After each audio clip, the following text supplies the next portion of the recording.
a small tree that loves the open air, wind and weather.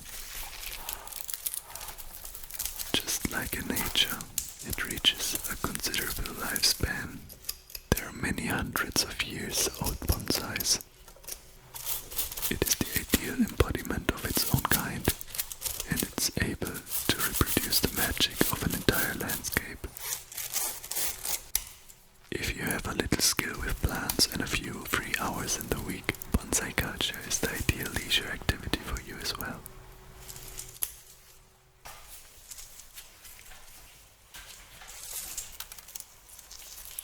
To learn bonsai is not only to learn selection, care and cultivation, but to understand a piece of Far Eastern worldview, to recognize greatness and smallness, to cultivate character and personality. Today we're talking about the care of Juniper chinensis, or Chinese juniper. Chinese juniper is an outdoor bonsai and should stand outdoors all year round. If it receives enough light, it will produce more sugar and oxygen through its needles during the day than it consumes at the same time to maintain its life processes. Only by this energy surplus, it is also able to grow and to thicken its trunk. Wind and rain make the leaves tougher, so that they also become more resistant to pests and diseases. The Chinese juniper has a slightly higher water requirement. The soil must never dry out completely, otherwise the vine roots will die. The soil should therefore be slightly moist at all times of the year. If, however, it has become completely dry, place the tree in the water to the rim of the tray so that it can fill up again.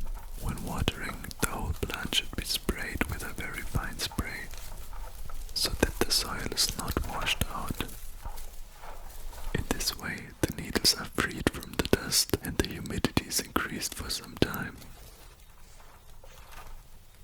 The watering is continued until the soil is saturated. If the sun is strong, the tree must be watched more closely and watered more frequently if necessary. Cutting of a Chinese juniper.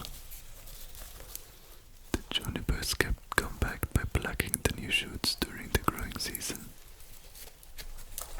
which is from May to September. Every 2 years or so, the individual branches are thinned out. About half of the branches are cut out so that light can fall through the crown again.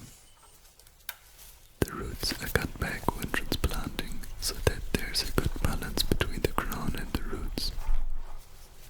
Another method of influencing the shape of a tree is by wiring.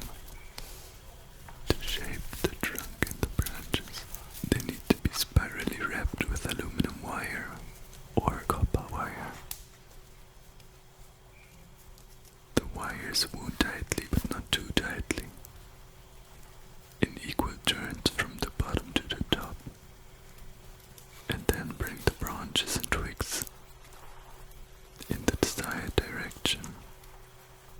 The wire should be removed in the middle of May, because the thickness growth begins and wire marks would appear.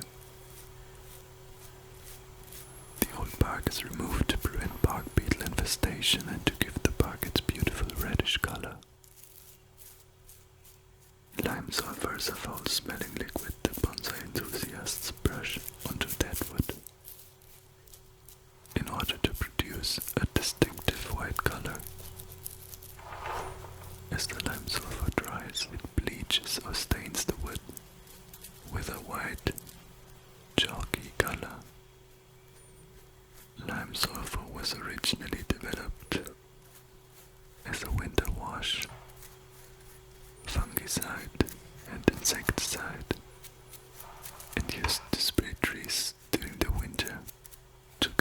residual molds, fungi, and overwintering insects, or their eggs. Although the tree should grow slowly, they must be fertilized regularly during the growing season. From spring to fall, they need to be fertilized regularly. Fertilizing is only suspended when bonsais are in bloom, or when they have been freshly repotted. The best fertilizer to use is an organic fertilizer. Junipers should be transplanted every 4 to 5 years in spring or September. When transplanting, the roots are pruned and thus a better branched root system is stimulated. Transplanting into a larger tray when the trays become too small. For conifers as male plants, unglazed trays should be used. But if you like glazed trays better, you can use them as well. Transplanting replaces about 2/3 of the used soil with new soil. The right time for repotting is in spring. The standard mixture of bonsai soil consists of 1/3 each of akadama, lava chippings, and pumice gravel. Humus is not added because waters retain too long and the Mykorrhizza fungus could be damaged. Wintering should be done outdoors. The Chinese juniper is hardy. It's recommended to place the tray in peat and cover the surface of the soil with a substrate.